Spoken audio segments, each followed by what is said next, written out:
Alright, boys and girls, so if you notice something, I have no more carburetor on my car.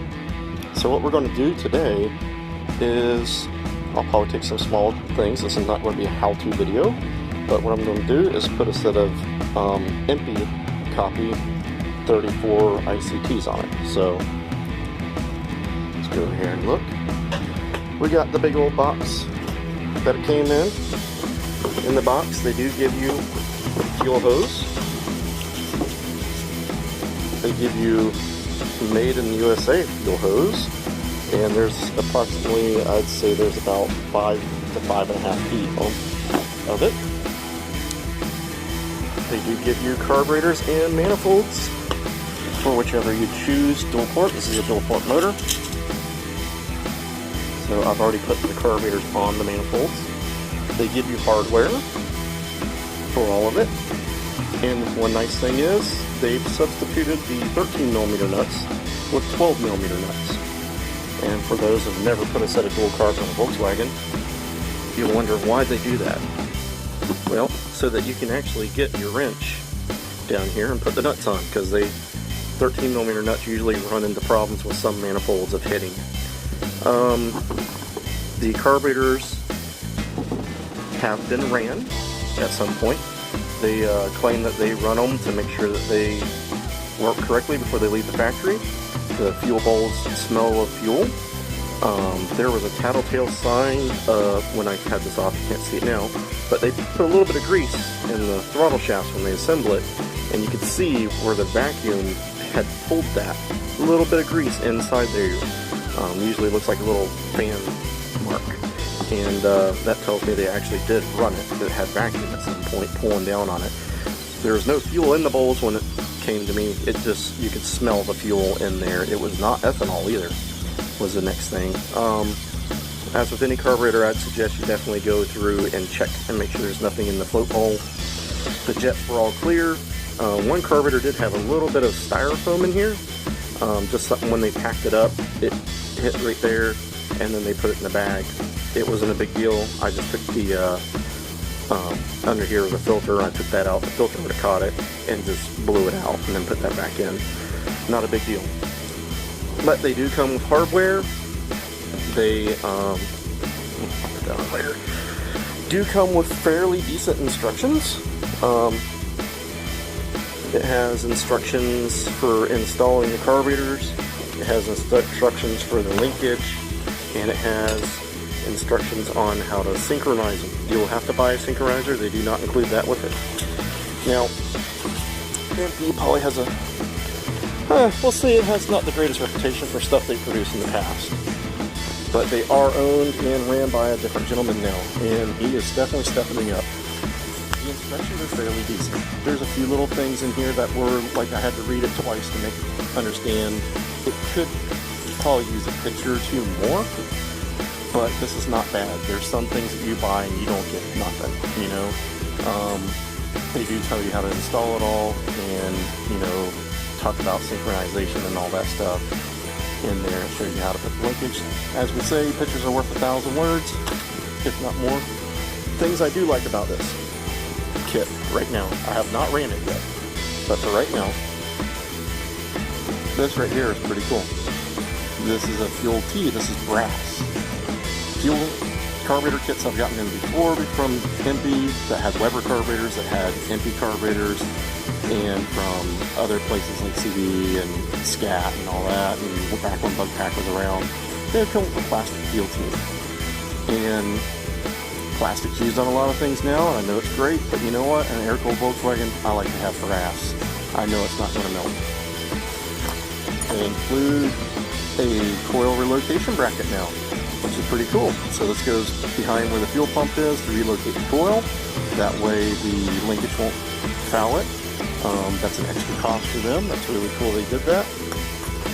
The next thing is, if you're converting from a stock standard mount carb and you have a stock exhaust, these used to not come in kits, any kits. These are exhaust heat riser block off plates.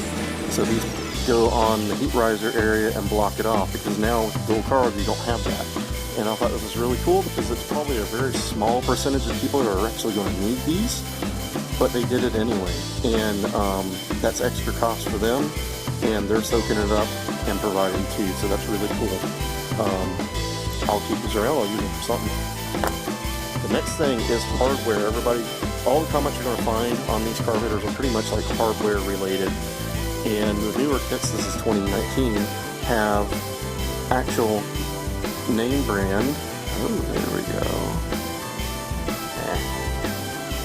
Name brand clamps. Alright, stainless steel, not cheap Chinese garbage that's going to break.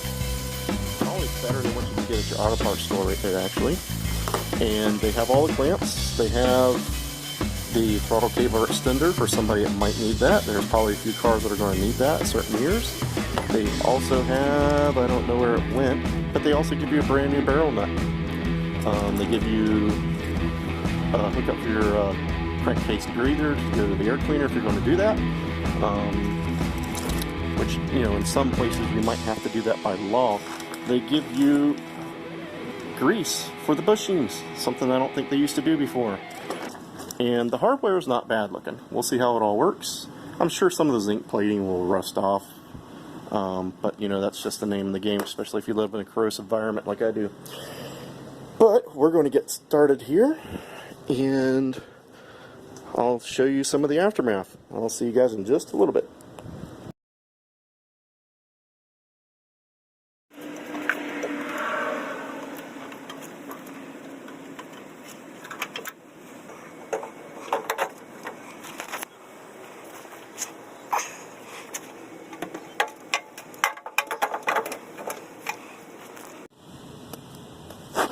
Alright, we got the carburetor mounted, and we're starting to put our throttle linkage brackets on. So I want to give a little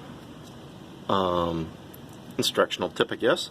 So carburetors have a return spring and bracket mounted on them already. You're going to have to remove that little bracket and mount this bracket on there. This bracket already has a hole drilled for the return spring, so you'll just reuse this location here and not put that bracket on, because it really won't fit the little downward line in there. They give you hardware to do this. You use this piece of hardware already. So now we're going to do the put the bar in, the bushing in the bar, and then start doing it to the other side. Well, about 3 hours later, got it all on there. Wasn't hard or anything, just took my time doing it. Lots of going back and getting different wrenches. Let's see here. The only thing I've noticed is it doesn't say in the instructions to put the grease in here before you put the linkage in, so just kind of remember to do that. It's a little stiff right now because of that, and it doesn't want to come all the way up to return, so I might have to put a different return spring on there. The nice thing is these all thread in here. There is nuts for the bottom and extensions.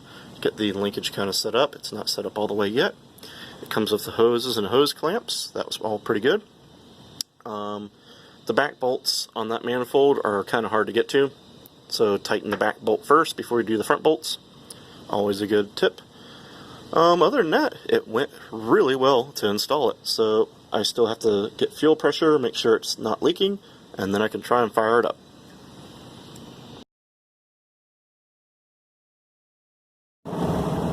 Well, this is the ICT carbs.